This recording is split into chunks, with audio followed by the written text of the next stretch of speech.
Chapter 1 Way Back When. There were the many talks Harpo Marx shared with my Grandpa Ben. There was the time Marilyn Monroe flashed Grandma Mary. There was the afternoon Lerner and Lowe promised a role to 8-year-old me in their new musical, Camelot. Through the years, I collected a trove of treasured stories while growing up around the Algonquin Hotel as a real-life counterpart to Eloise of the Plaza.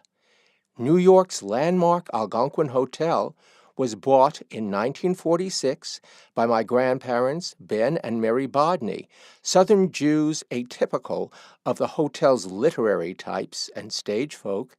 They lived there for the rest of their lives, even after selling the hotel in 1987 to a Brazilian subsidiary of a Tokyo corporation, a strange combination leading to a succession of other owners. According to family legend, my grandparents first fell in love with the Algonquin while honeymooning there in the 1920s.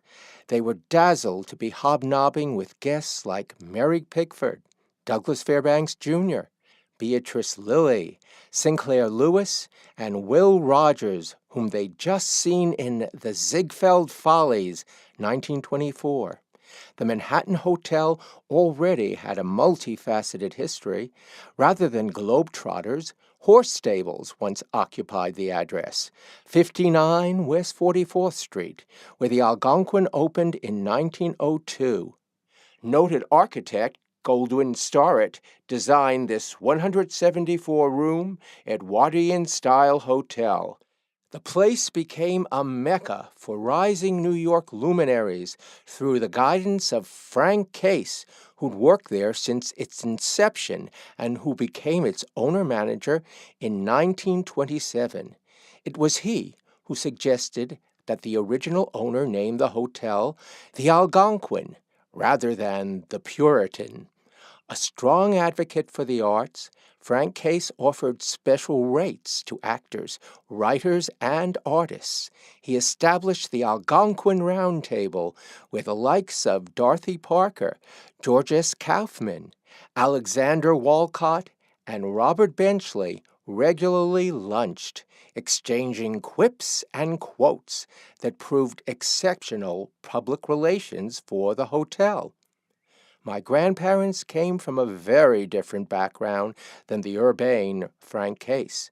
Of European Jewish ancestry, Grandpa Ben, Polish-Latvian, and Grandma Mary, Russian, also had large families in common. Grandpa had 3 sisters and 3 brothers. Grandma 7 sisters and 2 brothers. Their homes were already like hotels. Grandpa Ben was born in Shamokin, Pennsylvania, but his Orthodox family eventually moved to Chattanooga, Tennessee. As unlikely as it may be to use Tennessee and Torah in the same sentence. His father, Michael Bodney, after whom I'm named, was a junk dealer. His mother, Molly, cooked food that reportedly tasted like junk, albeit kosher. The family was so poor, young Ben supplemented their family income as a paper boy. Grandpa Ben claimed he first met a celebrity selling her a paper. He believed that woman, who tipped him generously, was Helen Keller. Grandpa never finished school, though he told some funny school stories. He'd relate how, when he was in 9th grade, the teacher called in Grandpa's father for a special meeting, saying, "You have to do something about your son. He's a real smart aleck. Last week I asked Ben who wrote Hamlet, and Ben replied, 'Well, it wasn't me.'" To that Grandpa's father said, "Listen, ma'am, my Benny's a good boy. If he told you he didn't write Hamlet, he didn't write Hamlet." Grandpa also recounted how he quit school out of embarrassment when he got to the 8th grade and caught up with his father. Where Grandpa Ben excelled were athletics and business. He was a champion athlete at the local YMHA, considered becoming a professional baseball player, and later became promoter for such greats as world boxing champ Marcel Cerdan.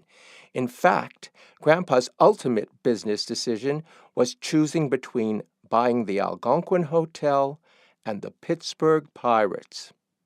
Grandma Mary was born in Odessa, Russia, now part of Ukraine, the daughter of Elihu and Anastasia, a.k.a. Essie, Mazo. When she was an infant, her family hid with other Jews in an attic while Cossacks plundered their village. She started to cry, and the terrified fugitives thought they'd have to suffocate her if she continued to endanger them. Then, with precocious insight, she hushed up till it was safe for them to escape. It's said her later outspokenness was compensation for that momentary silence. When Grandma was 6 months old, the Mazos, including older sister Betty, immigrated to Charleston, South Carolina, which had a sizable Jewish population.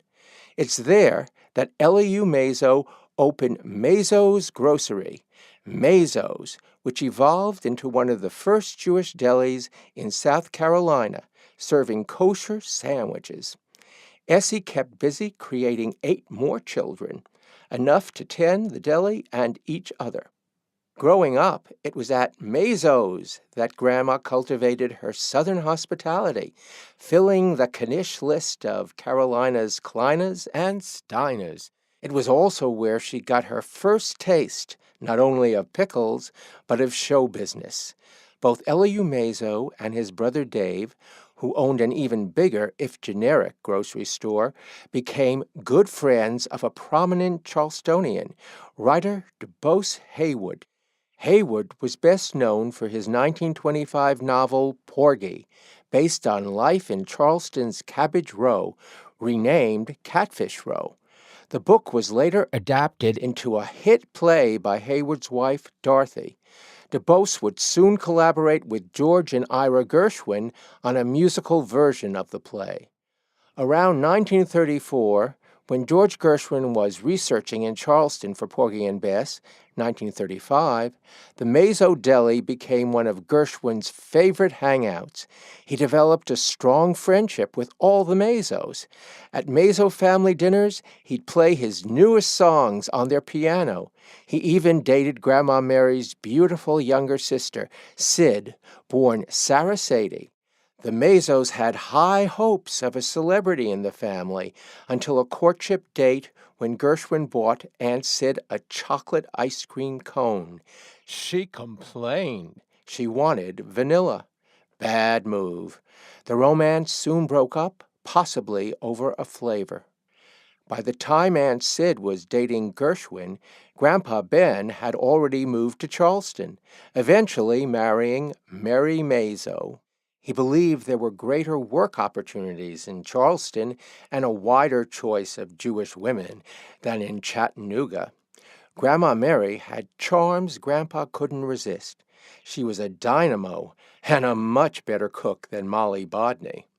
Mary was also quite a dancer, her specialty the Charleston, entering competitions including one where she befriended guest performer Ginger Rogers. Moreover, she was the first in the family accepted at a college.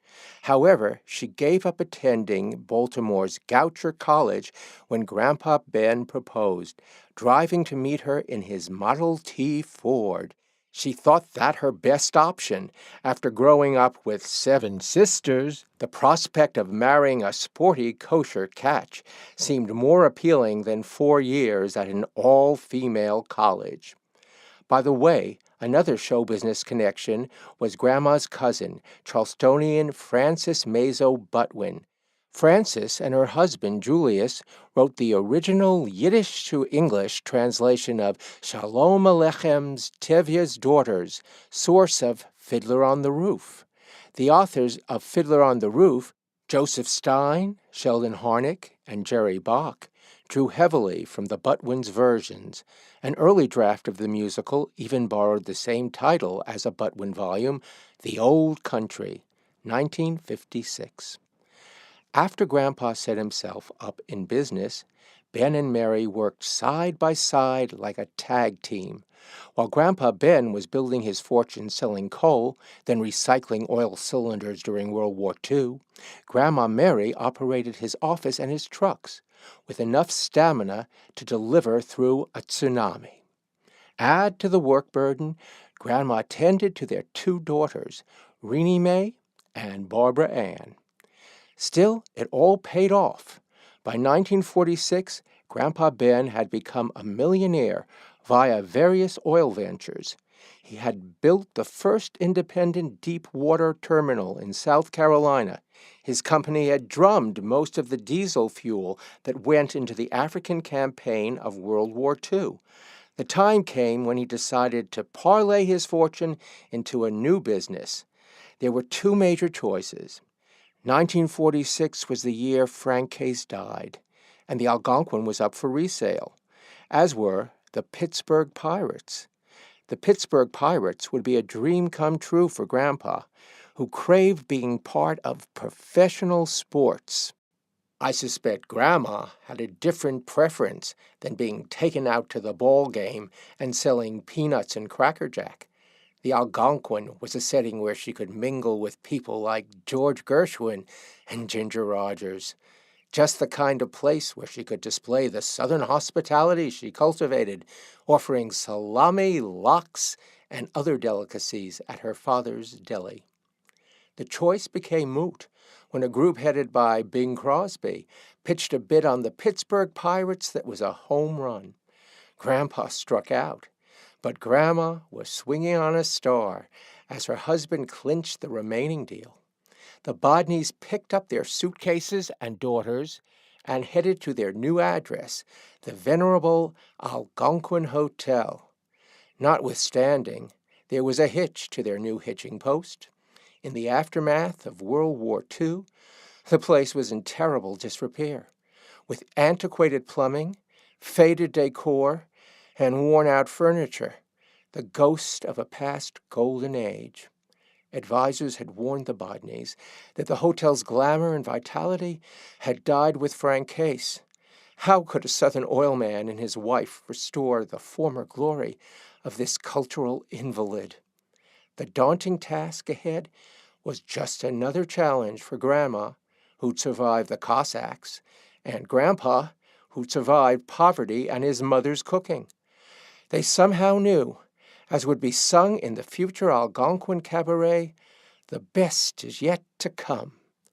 Times with Lord Olivier, Jacqueline Kennedy, Ella Fitzgerald, and countless others were in the offing, as was I, the Algonquin Kid. But for now, the adventure had just begun.